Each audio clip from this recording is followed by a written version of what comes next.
Hello बच्चों, कैसे हो? आपका स्वागत है त्रिपाण स्टडी सेंटर में। आज जो आपके समक्ष टॉपिक प्रस्तुत हुआ है कई मानने में काफ़ी महत्वपूर्ण है हर एक एग्जाम व्यू से।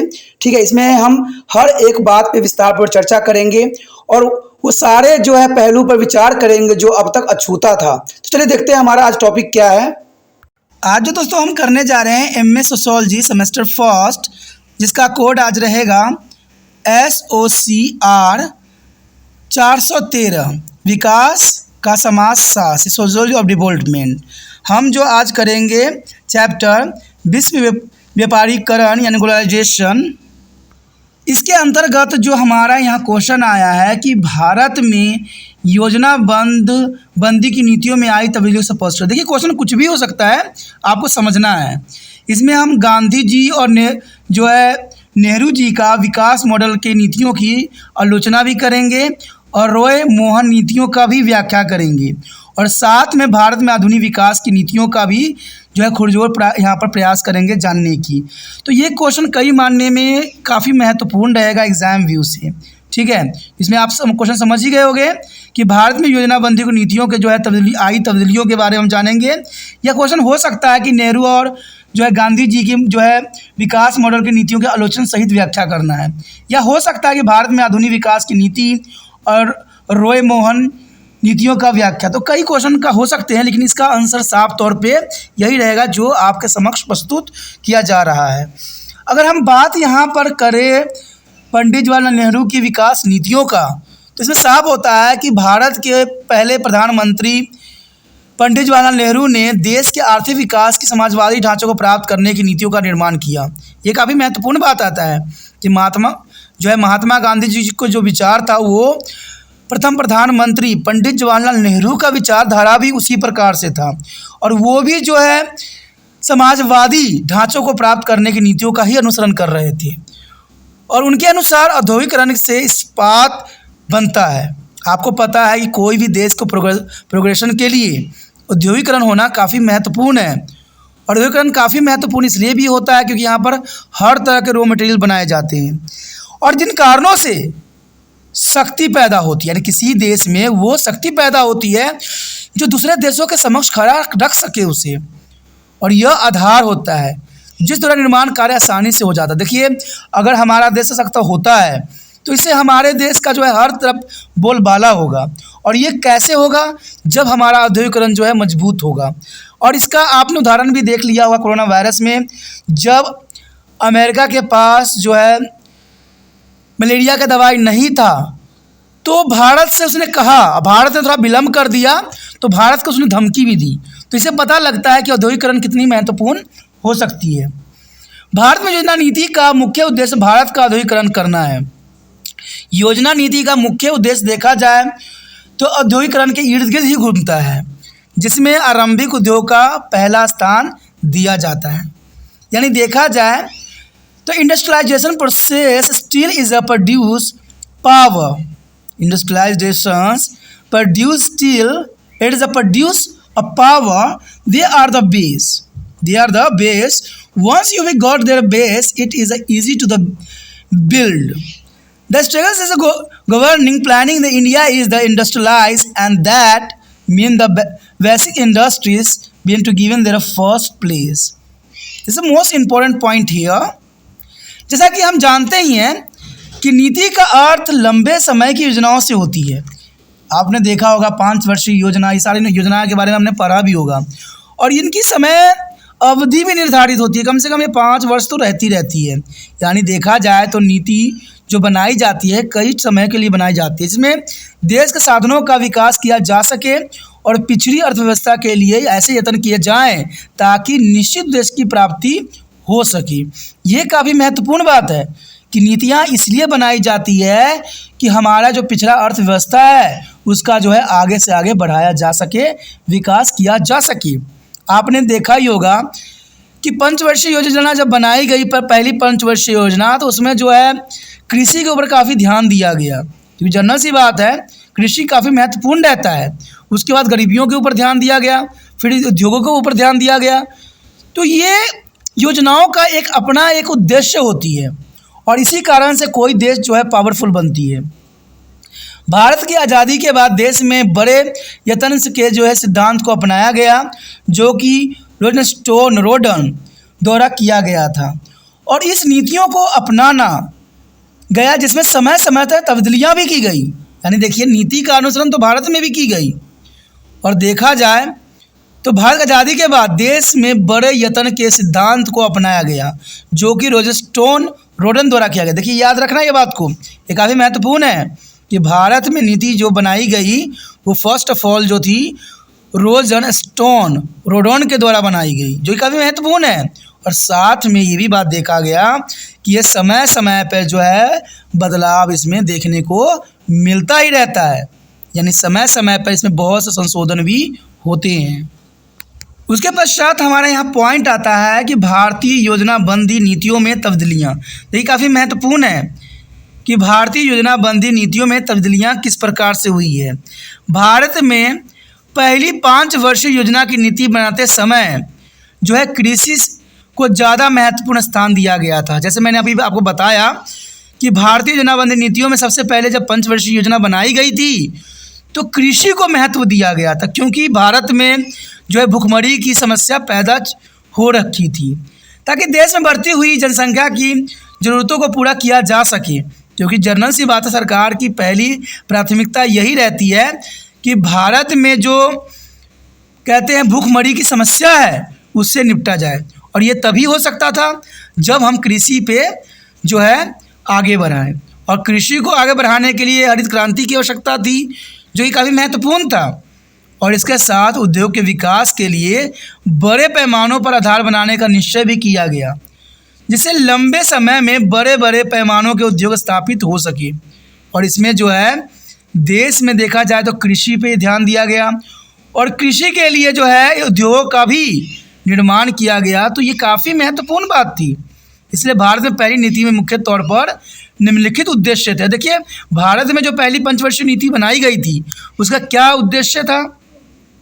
देखा जाए तो पहली बात तो यही थी कि लंबे समय के विकास के लिए मजबूत आधार तैयार करना। जनरल सी बात आपने भी जानते ही होंगे, अगर किसी भी कहते हैं इमारत की अगर नींव मजबूत होती है तो उसका इमारत कई सालों तक टिकी रहती है।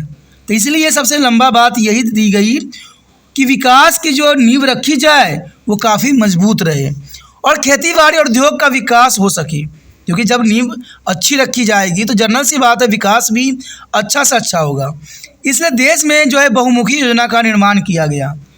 यानी देखा जाए तो सिर्फ एक योजना के हम पीछे नहीं दौड़ रहे थे, कई योजनाएं यानी कई बहुमुखी योजनाओं का यहाँ पर निर्माण किया गया, जो कि काफ़ी दूरदर्शिता थी। योजना की नीति में बड़े पैमाने के उद्योगों को विकसित करने के लिए यत्न भी किया गया। ये भी काफ़ी महत्वपूर्ण है कि योजना की नीतियों में बड़े पैमाने के उद्योगों को विकसित करने के लिए काफ़ी प्रयास भी किए गए और देश में पूंजी पदार्थों, मशीनों और औजारों के निर्माण की तरफ ज़्यादा ध्यान दिया गया। ये काफ़ी महत्वपूर्ण बात है कि भारत में अगर देखिए अगर औद्योगिक क्रांति लाते हैं चाहे कृषि क्रांति लाते हैं, यानी देखा जाए तो इसके लिए सबसे बड़ी महत्वपूर्ण बात यही आता है कि यहाँ देश में पूंजी पदार्थ, मशीनों और औजारों का जो है उपयोग किया जाए, क्योंकि इसी से जो है हमारा समय भी बचता है और हम हरित क्रांति को भी प्राप्त करने में सक्षम हो सकेंगे। जैसे उपयोगी वस्तुएं स्वयं विकसित हो जाती है। हमारे देश में सबसे बड़ी विडंबना यही रहती है कि कोई चीज़ का अगर उत्पादन होता है तो वो नष्ट हो जाती है। कारण क्या होता है कि हमारे पास जो है मशीनों की कमी, और आपको तो पता है कि मौसम, बेरोजगार जो है मौसम की जो बेरुखी होती है वो सदैव चलती रहती है। तो इसलिए जो है हमारे पास मशीनों का और उपकरणों का होना काफ़ी महत्वपूर्ण रहता है। इसके अंतर्गत सबसे पहला हमारा मॉडल आता है महालनोबिस मॉडल। यानी देखा जाए तो महालनोबिस मॉडल काफ़ी महत्वपूर्ण है। तो कहते हैं भारत में विकास की नीतियों का निर्माण प्रोफेसर पीसी महालनोबिस द्वारा किया गया। जैसे हमने आपको बताया भी था कि भारत में जो है विकास नीति का निर्माण प्रोफेसर पीसी महालनोबिस द्वारा किया गया। इसलिए महालनोबिस ने दूसरे योजना में रूस के तजुर्बों को ध्यान में रखकर नीति का निर्माण किया। यानी देखा जाए जो भारत में हमारा योजना बनाई गई वो सारे के सारे रूस को देखते हुए बनाया गया, जिससे बड़े पैमाने के उद्योग विकसित हो सके। और इनका पहला उद्देश्य यही था कि उद्योगों की जो है हम विकास कर सकें। जैसा कि पंडित जवाहरलाल नेहरू ने कहा था कि औद्योगिकरण का भाव बड़े पैमाने को उद्योग को विकसित करना होता है। जनरल सी बात है कि जिस प्रकार भारत की जनसंख्या बढ़ रही थी और इतनी बड़ी जनसंख्या को जो है वस्तुओं का उपलब्ध करवाना बहुत दुष्कर्म कार्य था, और ये तब हो सकता था जब भारत औद्योगिकरण के लिए अग्रसर हो।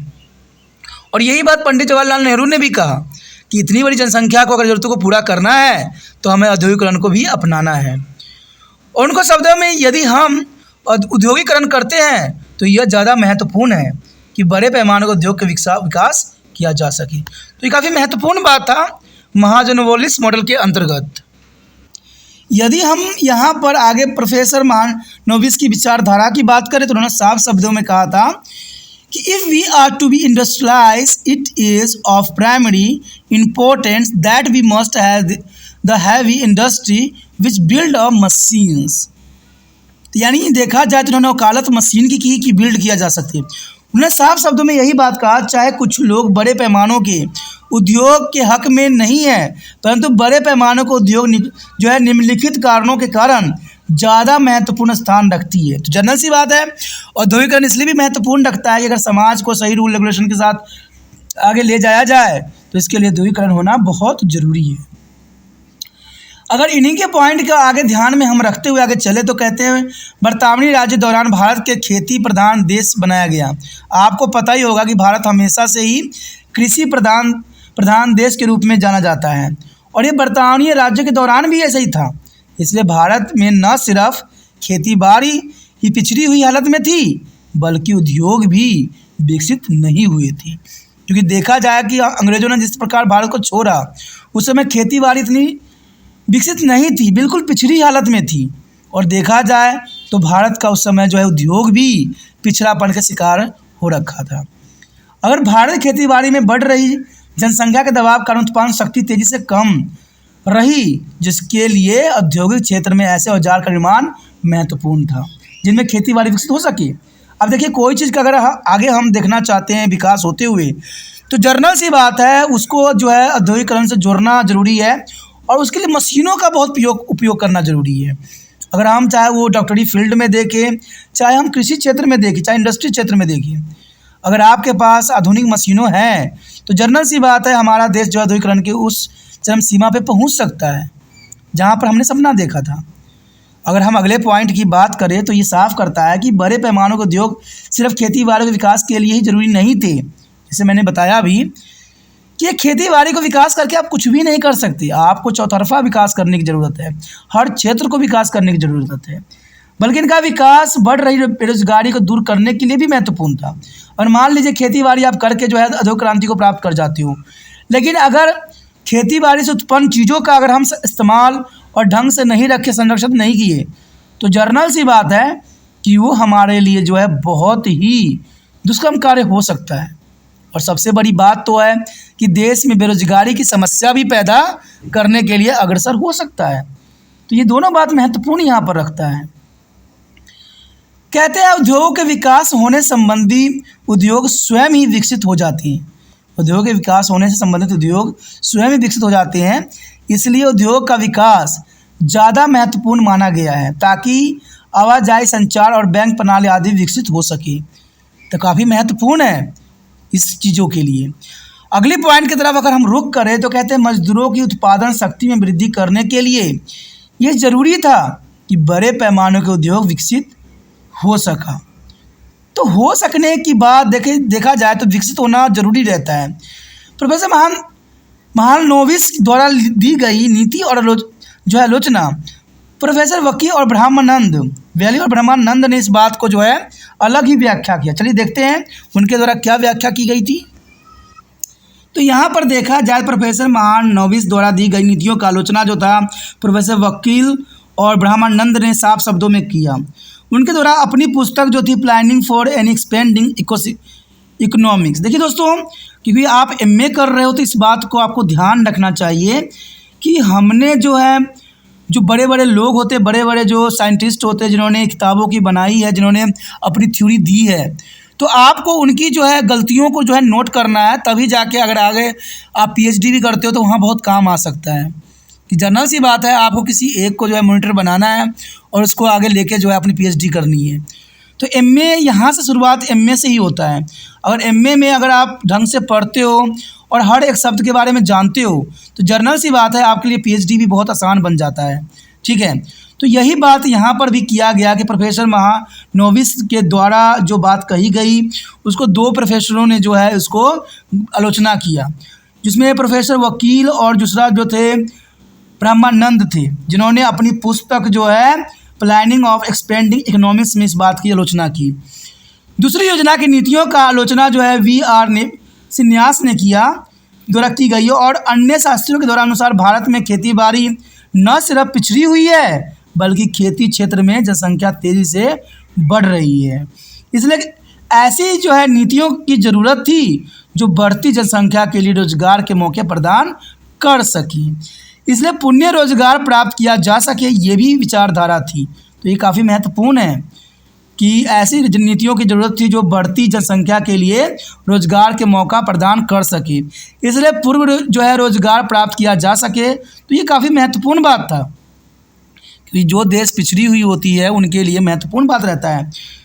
आगे देखा जाए तो प्रोफेसर बी.वी. भट्ट ने भी भारत की नीति संबंधी विचार प्रकट करते हुए कहा कि शुरू में चाहे निर्यात की जो है सुविधाएं कम होती थी, जब हम मशीन का निर्माण करते हैं तो लंबे समय के लिए यह लाभदायक सिद्ध होती है। जनरल सी बात है, ये लाभदायक सिद्ध रहेगी, इसलिए नीतियों में जो है पूंजी पदार्थ का विकास होना चाहिए, ये बहुत ज़रूरी बात थी। और इसी तरह I.G. पटेल ने भी विकासवाद योजना की नीति संबंधी अपनी विचार प्रकट करते हुए साफ शब्दों में कहा कि भारत की योजना में जो निर्यात पर ज़्यादा जोर दिया जाए। ये बात काफ़ी महत्वपूर्ण है। देखिए, जितना निर्यात कीजिएगा उतना अपना देश जो है काफ़ी आगे बढ़ेगा, परंतु भारत जैसे देश को आत्मनिर्भरता की ज़रूरत थी। इसी तरह भारत में जो है योजनाबंदी की विकासवादी नीतियों संबंधी जो है 5% विकास दर प्राप्त करने का उद्देश्य रखा गया, जैसे जो है पूर्ण रोजगार प्राप्त करना नहीं था। तो ये काफ़ी महत्वपूर्ण यहाँ पर महालनोबिस ने इस शब्दों को जो है बताया। तो काफ़ी ज़रूरी है, अगर हम देखें विश्व व्यापारीकरण के यानी ग्लोबलाइजेशन के अंतर्गत देखें तो ये काफ़ी महत्वपूर्ण बात यहाँ रखता है। आगे दोस्तों हमारा है नेहरू मॉडल। तो आप बने रहे तिरपान स्टडी सेंटर के साथ। हम नेहरू मॉडल में मिलेंगे, नेहरू जी की बातों का अनुसरण करेंगे, उन्होंने जो है इस पर क्या विचारधारा अपनी रखी है। ठीक है, अगर आपको ये वीडियो समझ में आई, अच्छा लगा, ठीक है, अगर आप दूसरे बच्चों को भी हेल्प करना चाहते हो तो जितना हो सके इस वीडियो को शेयर कीजिए। और शेयर करने कुछ नहीं करना है, यूट्यूब से लिंक को कॉपी करना है और व्हाट्सएप एड्रेस पर लगाना है। और पहली बार मेरे चैनल पे आए हो, पहली बार वीडियो देख रहे थे, चैनल को सब्सक्राइब करके अपने मोबाइल में अवश्य सेव कर लीजिए, क्योंकि यहाँ पर बहुत कुछ है। 8th क्लास से लेके MA तक के बच्चों के लिए बहुत कुछ है इसमें। तो सोचना नहीं है, विचार ना करना है, चलो सब्सक्राइब करके अपने मोबाइल में सेव करना है।